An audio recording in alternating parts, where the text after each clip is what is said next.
much for being here. Kunal, thanks for the opportunity. Miriam, thank you very much. Wherever you are, I can't see you. I'm wearing these glasses. These are the Apple Vision Pros. I'm wearing them for 3 reasons. The first reason is to tell you that I own these. I love these things. I am very, very pro-tech. But I want to be very clear. I am pro-human first. That's the first reason. The second reason I'm wearing these is because I want to show you where we are technologically with how close the device is getting to the human brain. When you think of sort of television, how distant the television is to the human body, and then you think of the desktop computer on your desk, and the laptop on your lap, and the wearables on your wrist, and the iPhone in your pocket, these are now on the face. And the next step in technology is the brain-computer implant that goes into the neocortex of the brain, and Elon Musk is working on that right now, along with others. That's the second reason. So this is where we are right now. The third reason I'm wearing these is because I'm actually blindfolded right now, but I see all of you. These glasses, they have cameras that are pointing out and then feeding the image inside the goggles. And the reason why that's important is because most often than not, technology is merely the outer manifestation of an inner psychological disposition. And what I mean by that is the following. If there's ever a greater analogy for human ignorance than being able to walk the world and live asleep or blindfolded, that's what we've created here. This is ignorance manifested in the outer world. I am living with a blindfold on. You with me? Okay, I'm going to take these off. That's it. Thanks for coming. So, my name is John Mack. I'm the founder of a nonprofit called Life Calling. The mission of Life Calling is to preserve our humanity in the digital age. This began in 2016. Do you know what Pokemon Go is? Have you heard of it? Okay. Augmented reality gaming app. It uses geolocation-based technology. So I'm reading this article about something called a Pokemon Go Stampede in 2016. And I go to YouTube to see what that is, the Stampede. And it brings me to this. These are the streets of Taipei, where thousands of people are holding their device, searching for a Pokemon on their device. And this is what the intersection looks like.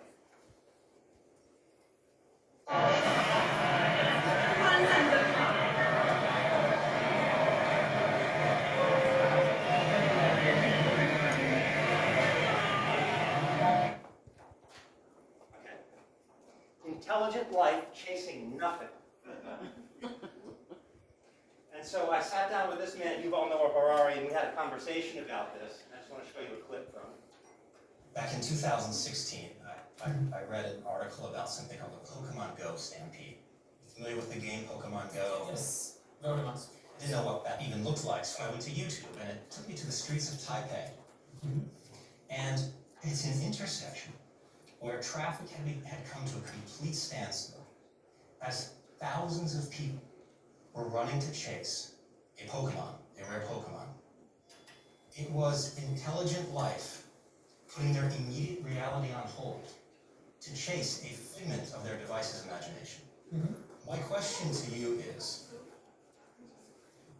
if you envision this sort of mass, what it looked like was a mass migration of humanity leaving something and going towards something else, the virtual construct. Mm-hmm. Would you have any idea, or maybe we could even get into it together, what is it that we're running away from?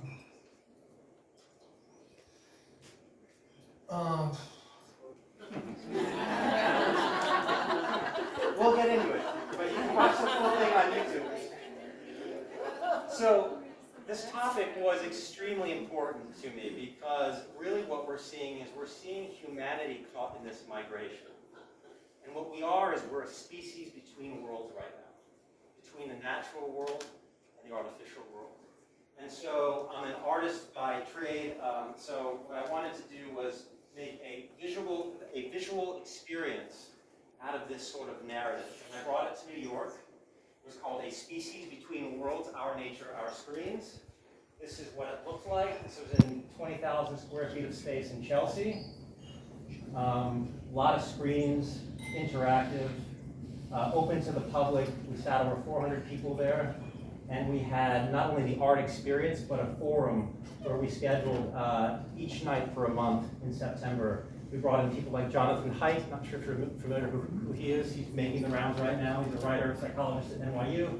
We brought in Ambassador Jane Hartley, US Ambassador in London, Angela Glover-Blackwell, Frances Haugen, the Facebook whistleblower, Tristan Harris, a friend of mine now, and people from Stanford, Rob Grish.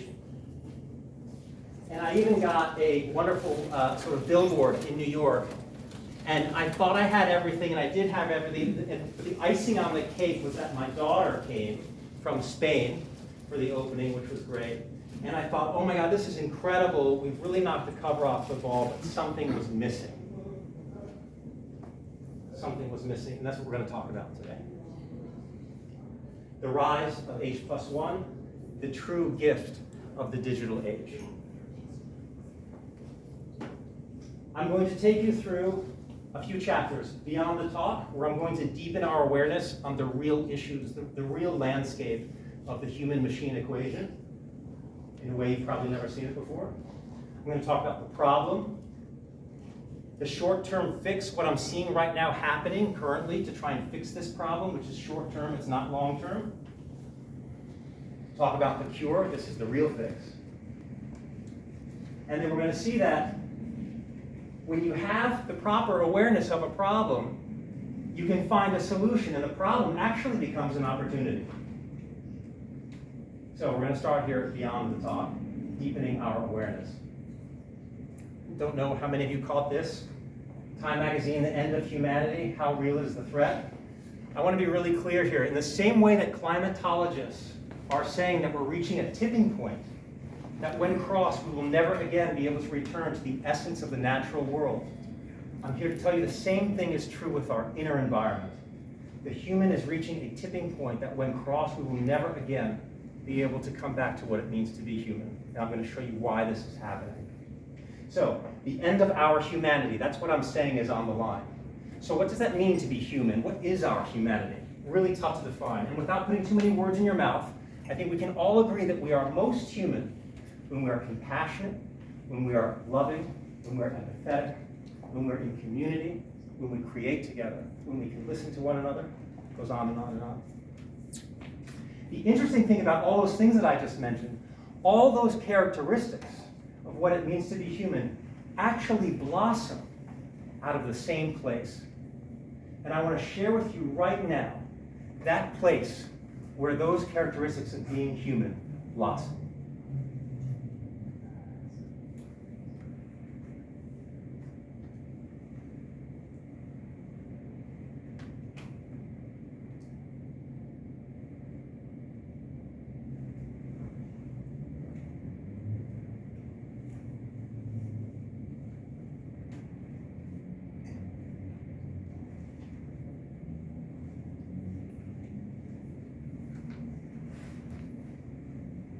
Did you see it? Sure did. Here. If you didn't see it, well, let's get into this. Everyone has, does everyone have a piece of paper and a pen? Yes. If you can, maybe write using your, against your hand. But I have an activity.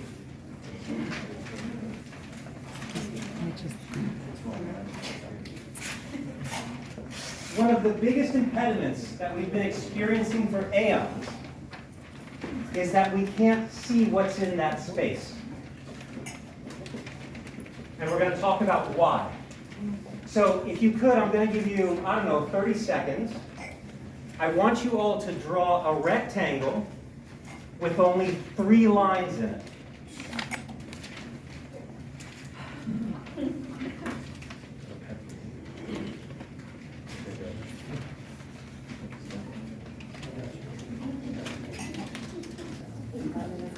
Has anyone finished? Yeah. If you use the side of the paper that doesn't count.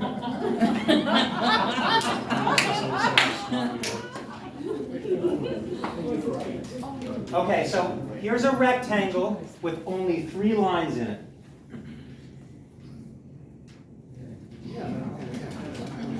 Duh, right? Okay, but that's what I asked you to do.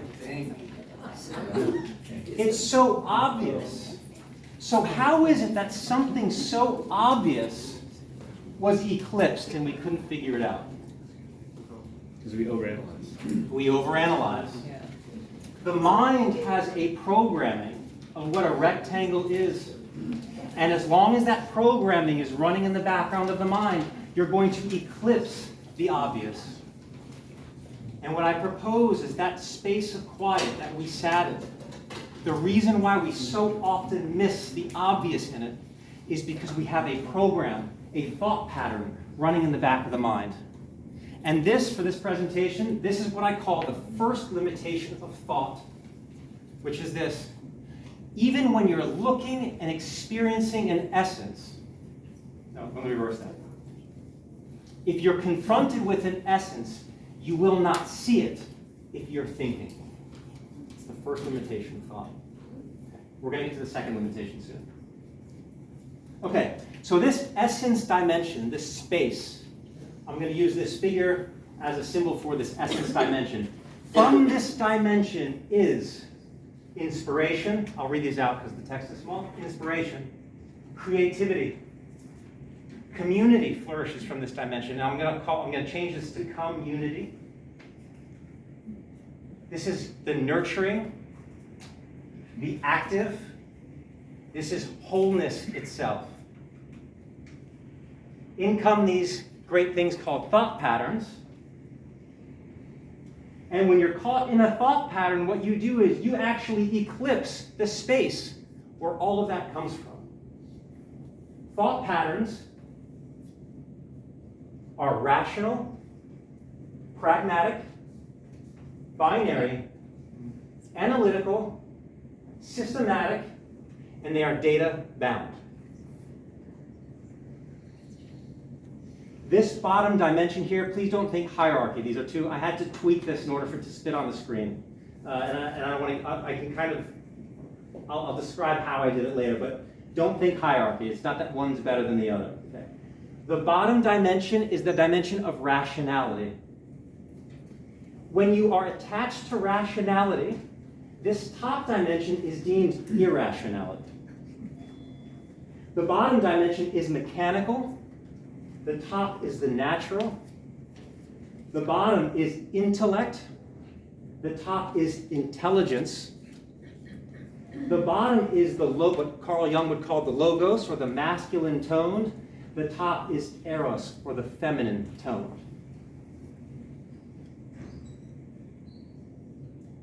In 5 sentences or less, I want you to describe blueness. You can use your pen to do it. In 5 sentences or less, describe blue.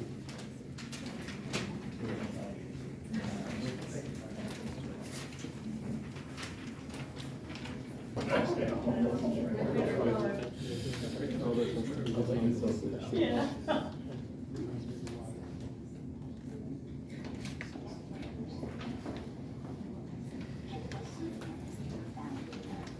Anyone finish with describing blue? And would you like to share what you wrote? Let's hear. What did you write? Sure, my name's Miles. Miles? The sea, her eyes, a rainy day, the sky in France, and choked footballs. Oh. Okay, so Miles, your name? Miles just described the sky, the ocean, the eye, right? Her eyes. Yeah. You didn't describe blue. Did anyone describe blue? Cool color. Cool color. So let me think. Cool color still doesn't do blue for me. Invokes a sense of calm. Okay, so you're describing an emotion, right? Yeah. What it does. My jacket. Yeah, that's a great way of doing it. My shirt. The pen. Yeah, well, you're describing the pen. Electromagnetic vibrations at a certain megahertz, which I have no idea. So like wavelength, right? So you're describing a wavelength. So I did this too. Pantone 731. There you go.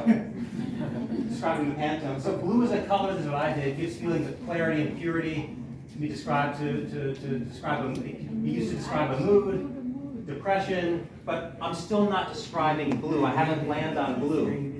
What I've actually done is, what we've all done, is we've talked around blue. We haven't said what blue is. We've actually eclipsed blue. And this is the second limitation of thought. Even when you're experiencing an essence, the moment thought patterns try to describe it, you actually hide it. I asked ChatGPT to do the same thing. Describe in 5 sentences the color blue. I'll just read this to you because it's really small. Blue is a primary color associated with the sky and the ocean. Wavelength between 450 and 490 nanometers. Calming, yada, yada, yada. So ChatGPT did the same thing. It eclipsed blue. And there's a reason why we and ChatGPT eclipse the color blue. And that is because when you look at digital tech is created in this lower dimension of thought patterns. Digital technology is born of data, it feeds off data, and grows on data. When you think of the capabilities of AI and tech, it's endless because it grows and grows and grows on data. But I want to be very clear. Do you see how tech has not entered the essence dimension? And this is really, really important. The limitations of AI are limitless. And this is where transhumanists, are you familiar with transhumanism? It's this philosophy that the next step in our human evolution is to actually merge with the machine. Okay? This is where transhumanists get it wrong. They think our next step in our evolution is to merge with this because it completely trumps our human capabilities. But they don't see that our capabilities far transcend whatever tech can give us. The next step in our evolution is not a merging with the machine, but rather a merging with our deeper essence. The biggest threat to humanity is not AI, but is and always has been the limited perception of our very selves. So, we're still not at the problem yet. We're getting there. It's still the landscape. We have 3 players here. You see these 3 circles? We have what I call the self, the totality of the self, which includes thought patterns. It includes it. And then we have the separate self that has completely separated from the bigger self. Now, to be clear, this separation from the self to the separate self is a psychological undertaking. And I just want you to file that because we're going to come back to it. And then we have technology, born out of the image of the separate self. Now, we need to understand the problem, we first need to understand the separate self. And we're going to talk about the behavioral patterns of the separate self. So if up in the essence dimension, there is inspiration, when we are separated from inspiration, our pattern is one of repetition. When we're separated from creativity, we run a pattern of imitation. When we're separated from community, we run a pattern that is individualistic. When we're separated from the nurturing, we run a pattern that is abusive. When we're separated from the active, we run patterns that are reactive.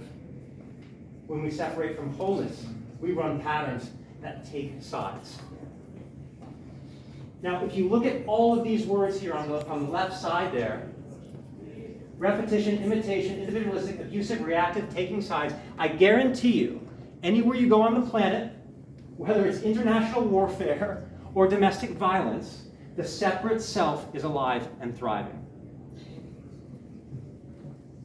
let's talk about the emotional patterns of the separate self. If we separate from inspiration, our emotional pattern is one of dullness. If we separate from creativity, our emotional pattern is one of boredom.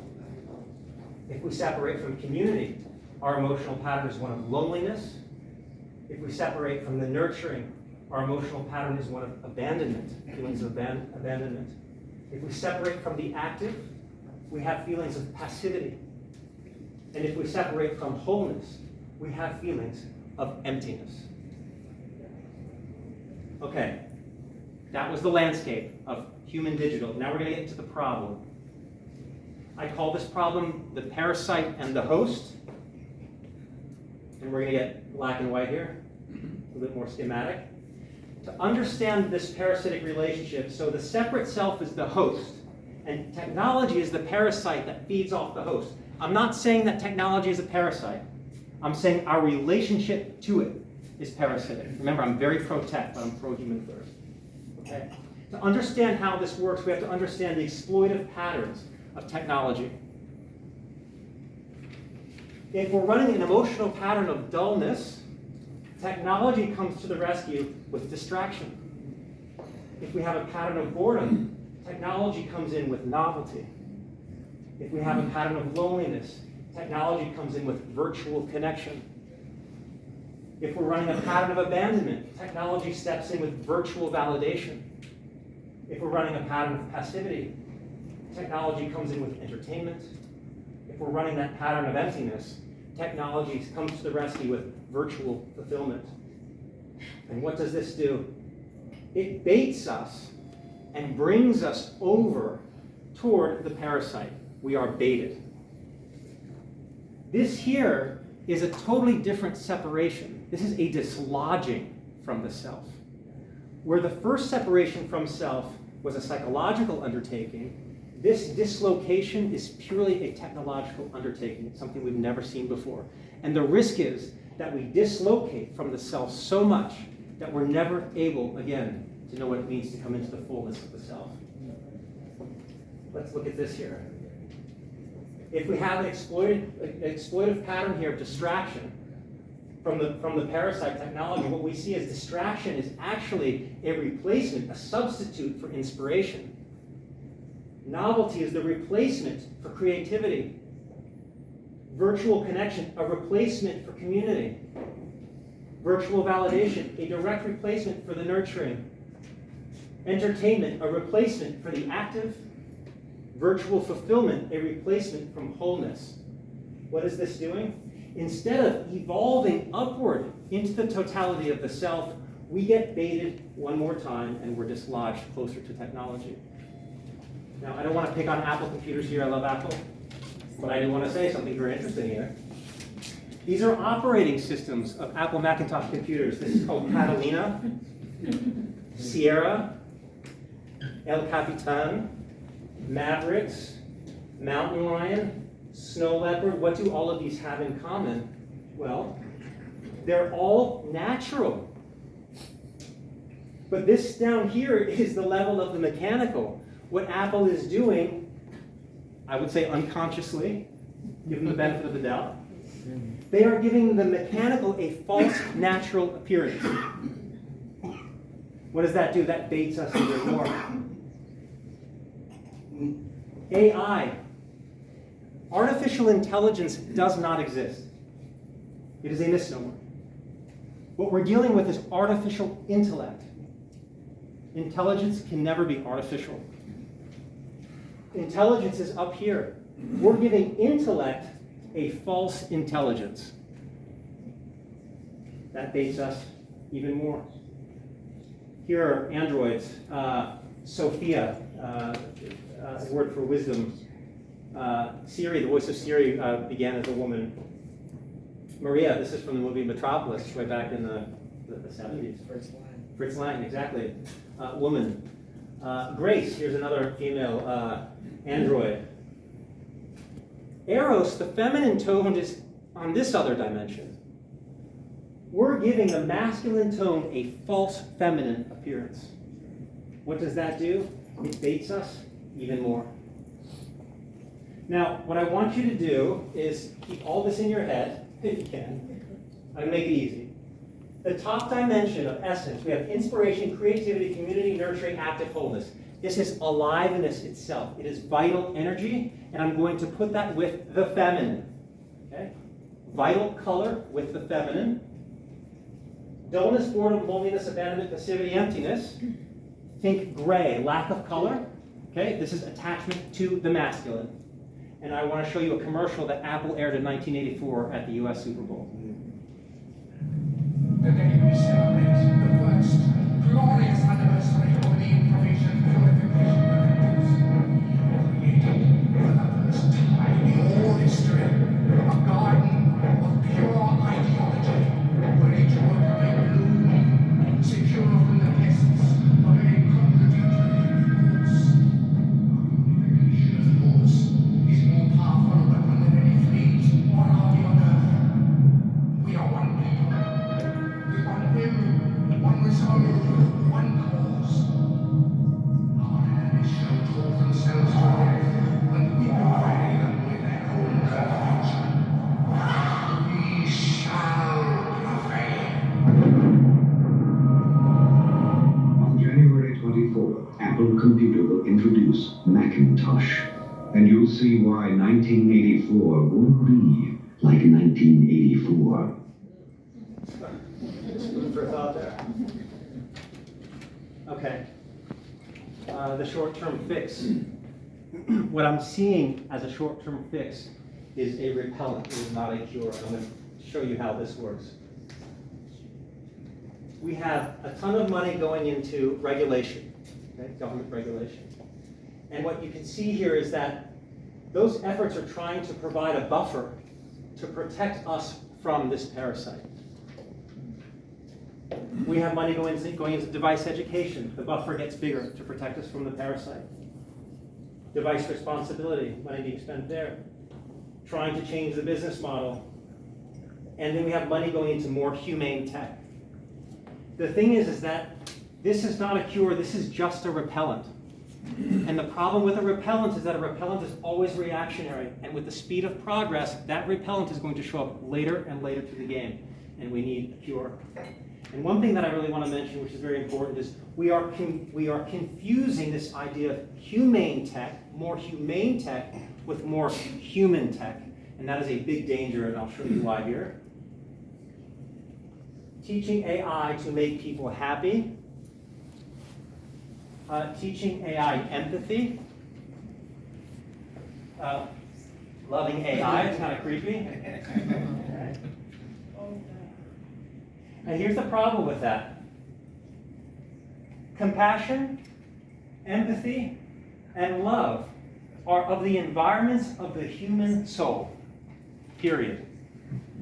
To program AI with compassion, empathy, and love is to program technology with an artificial soul. At a very deep, unconscious level, this is what is happening before us. And this is the straw that breaks the camel's back. And our dependence, our wish to merge with soul, is actually a merging with technology. It's easier because we don't have to face the pain. So, the cure. Life Calling has an impact modeling movement called H+1. H+1. H stands for humanity, +1 stands for +$1.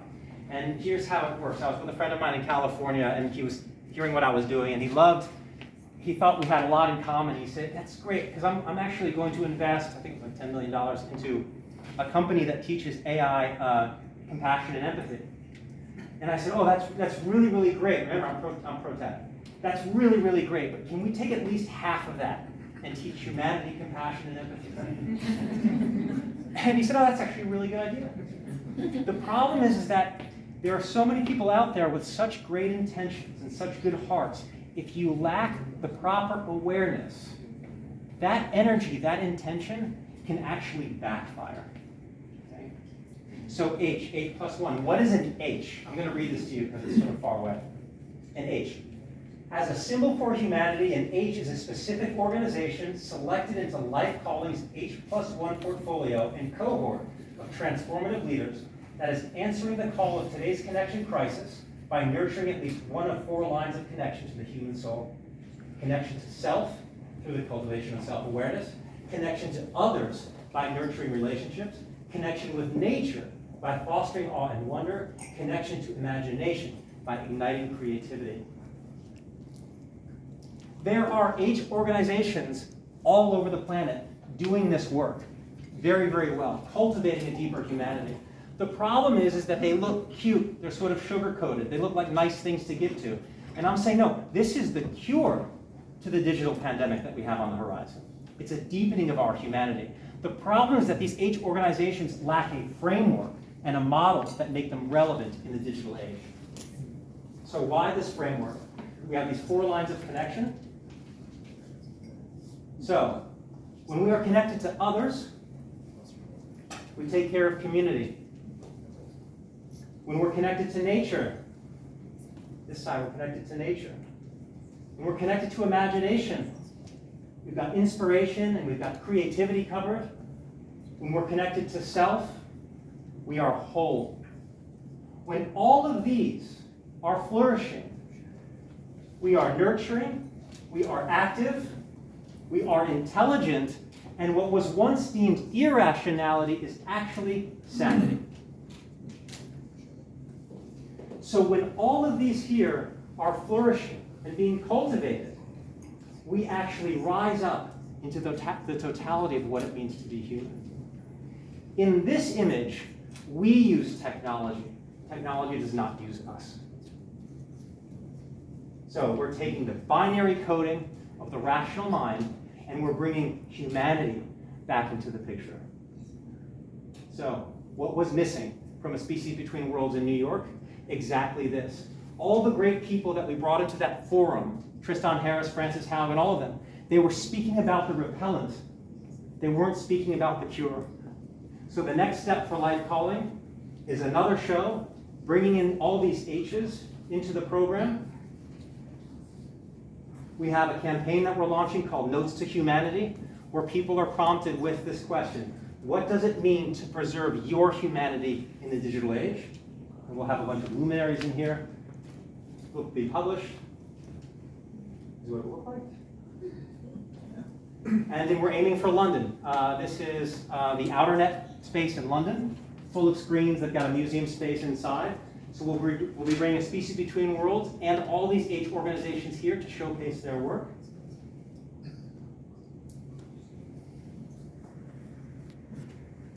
And now the problem is an opportunity rising to the occasion. The end of humanity, how real is the threat? Well, rather than Kamala Harris set to unveil a $200 million AI investment from private foundations, how about Philanthropy Unites on $200 million Humanity Fund to hedge for the AI future? The end of humanity, how real is the threat? I'm here to say that this is the beginning of compassion. How real is the opportunity? This is the beginning of empathy. This is the beginning of love. The beginning of humanity. That's it.